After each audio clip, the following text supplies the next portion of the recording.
Welcome to the World United. Welcome to the World United. Next speaker for today is DENCH PATEL, also called as Tulsi. She was born in a segregated area in apartheid South Africa within a patriarchal society. So when she met the works of Shakespeare, English literature, it became one of her favorite subjects. English literature, that is, as she began writing as a teenager until she chose everything else that she was passionate about. She had then a spiritual awakening. She had no idea what spirituality was then, but later she discovered a whole new different way of living. She understands that synchronicity should, what would it feel like, and that spirituality has connected her to her why.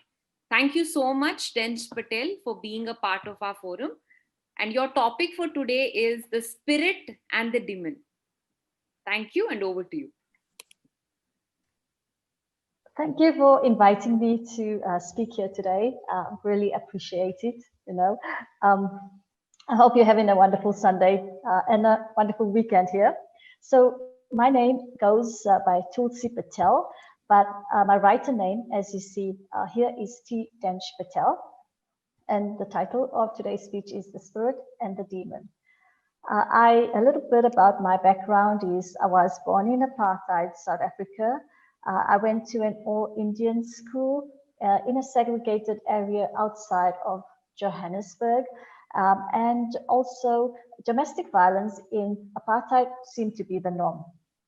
I wrote 2 books based on a true story called The South African True Colors and a children's book, which is fictional, called Light. I'm going to try and share my screen if that's okay, so that we can follow the slides. And let's see, there we go, here we are. I'll just share over this one. And I will, whoops, did I just, can you see that? All right. And I'm just trying to go to slideshow. There we go, and begin. Brilliant.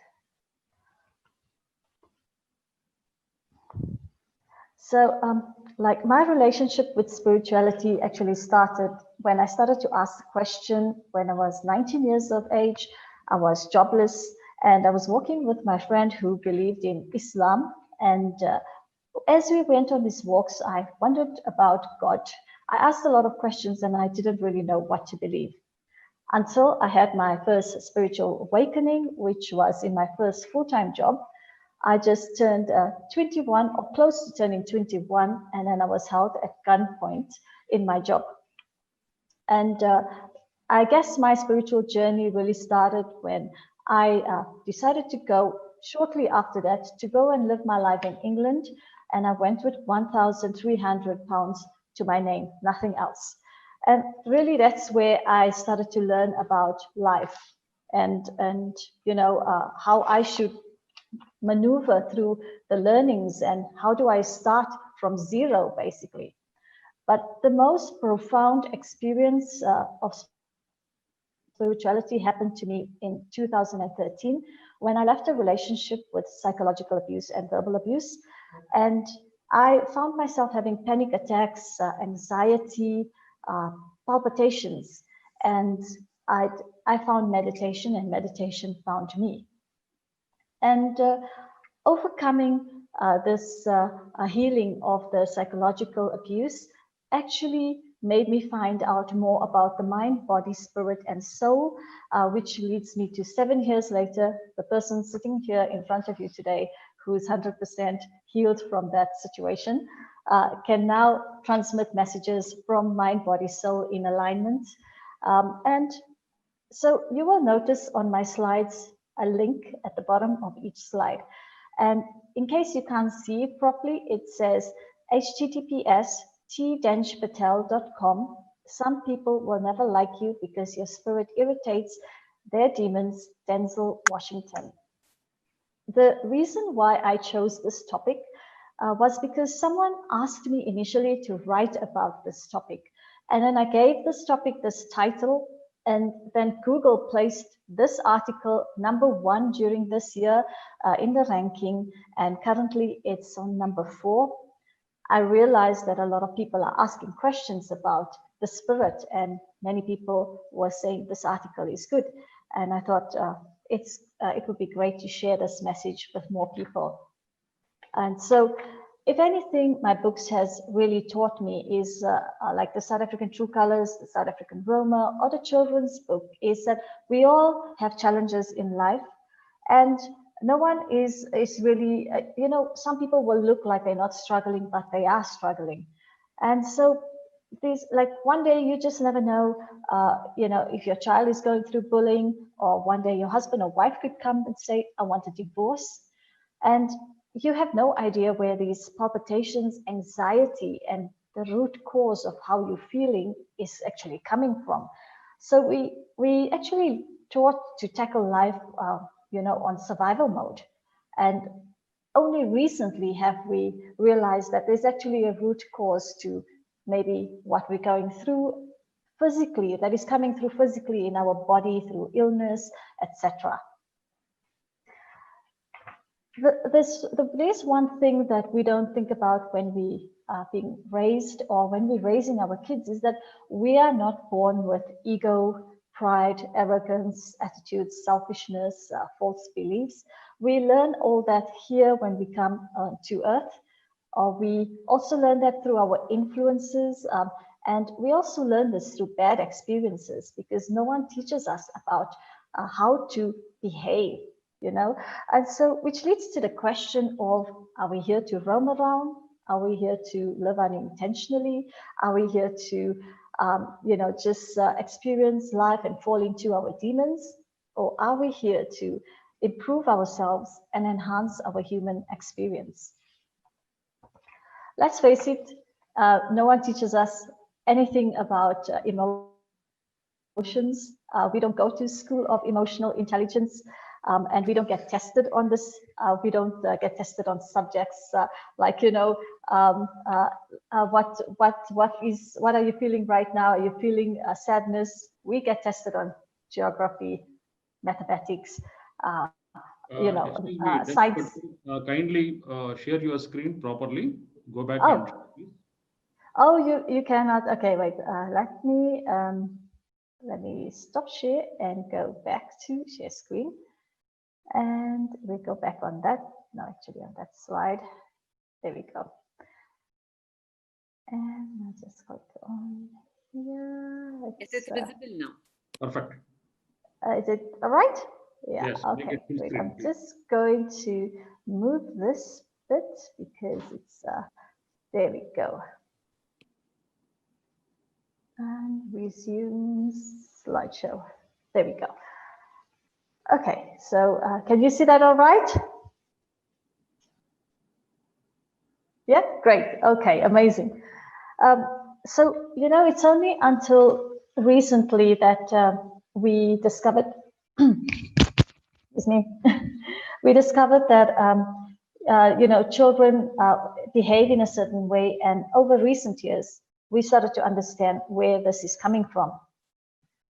As young adults, we usually tend to just hang around with young people, and there's no one really leading each other to, you know, in terms of the behaviors you're having, or in terms of the influence you've got. Usually that is why adults supervise a certain, till a certain age, their children and the way they are being raised. In this world we're living in, it's truly the survival of the fittest. And growing up, we really don't get taught about behaviors. So young adults are basically struggling, and they want freedom because they're waiting for the legal drinking age, legal driving age. There's always a legal something to their age. And they are feeling more and more trapped because of the control they feel at home. And so this freedom that they seek, it's really asking, are they seeking the freedom for the spirit, or are they seeking the freedom of the demon? So ego, pride, arrogance, provocation, temptation is basically everywhere. And when young people are growing up, there's hormonal changes. So they are still learning how to manage their hormones and their emotions, and which makes it very difficult for them to understand what is emotional intelligence unless we are being taught this from a very young age at school. And with the young generation, they tend to hang around each other, and there's this competition that you will find that no one will actually own up to something that is inaccurate, or that they have pointed their friend in a direction which wasn't really correct. So there's a tiny percent of generations that really know about this concept, because they're growing up and they're learning from mistakes. And today's youngsters know much more than we have when we were their age. So with Generation Z, you find that they consume data, information at a rapid speed, but their attention span is really low. So when they are faced with inequality, injustice in the workplace, they are, because of this culture before coronavirus that we had instant gratification, they tend to move off the job or situations like this very quickly because of inequality and injustice. So this external world has really pretty much created so much of pressure for us to get a car at a certain age, or with the legal drinking age, now we can drink. We now at the time where we can get a job, and it's time now to get a girlfriend, and it's time now to get married, etc. So you've got this constant competition that our young people are, and the older generation to some extent, are dealing with. And you don't know if you're coming from, as a young person in their 20s, are you coming from manipulation, lies, provocation, false beliefs, until you get a literal slap or figurative slap in your face by your demons. And then you actually get a spiritual awakening or calling. So when we teach if we were to implement emotional intelligence, or make our young generation understand that the demon maybe is inside you, this ego, temptation, provocation, false beliefs, the lies, the manipulation, and maybe this is the demon itself. And when you make someone aware that where they could be operating from, then it's really, you put your head down and work. And until you figure out and find out this demon, you can really improve yourself and your life. And so that way you would know where you're operating from, which demon or which part of the spirit. There's an entire world here, and we cannot really change anyone outside of us. The change has to happen first within us. So by being aware of our spirit and how we can uplift our spirit through, being aware and understanding self-improvement and self-help to yourself, you can change the energy of your spirit. So this is where some people will either get in tune, learn from their mistake, and then follow what is asked of them, or follow their path, and others could be just following the pattern all over again. And when someone decides they're going to follow their spiritual path and they're going to follow the spirit, then self-discipline, willpower, and practices will be implemented, which is maybe we'll find ourselves in jobs, in a social circle, or in our family itself, where people are operating from a negative space. And especially right now in coronavirus, we have a lot of people who are demotivated and are feeling lack of enthusiasm. And it's up to our spirit to be responsible for our spirit and that energy that we carry, to uplift it and not fall for the negativity and these negative stories. And this can help put a perspective on our demons. And it's a lifetime process to actually make sure that you are playing off the spirit is playing off the demon. That's not what you want. You want the demon to play off the spirit, So I think I said that the other way around. So you actually really want to overpower that demon, and instead of the demon overpowering the spirit. So ultimately, taking control of your spirit and your spiritual energy, and ensuring that you're not in an emotional and spiritual dump, is a responsibility, because this is the energy you're giving out from your spirit. And this energy, if your energy is positive, you attract more positive things to you.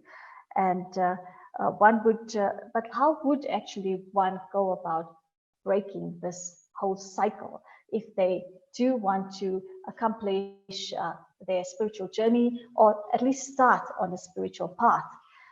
Then breaking the cycle would, a system that I use, for example, is initially I wrote down on a piece of paper all my morals, and on another piece of paper I wrote down all my values, and on another piece of paper I wrote down a few affirmations of who I wish to be.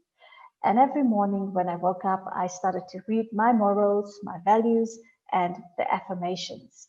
Then every 6 months, I take a new look at these morals, values, affirmations, and just see if anything has been off that list or needs to go onto that list, and re-evaluate who I want to be from there, write a new set of affirmations, and then continue this every morning again. So when we put our head down and we follow our spirit, our journey, some people will never like us because our spirit irritates their demons. Do not fall for their demons. Thank you. That is the end of my speech.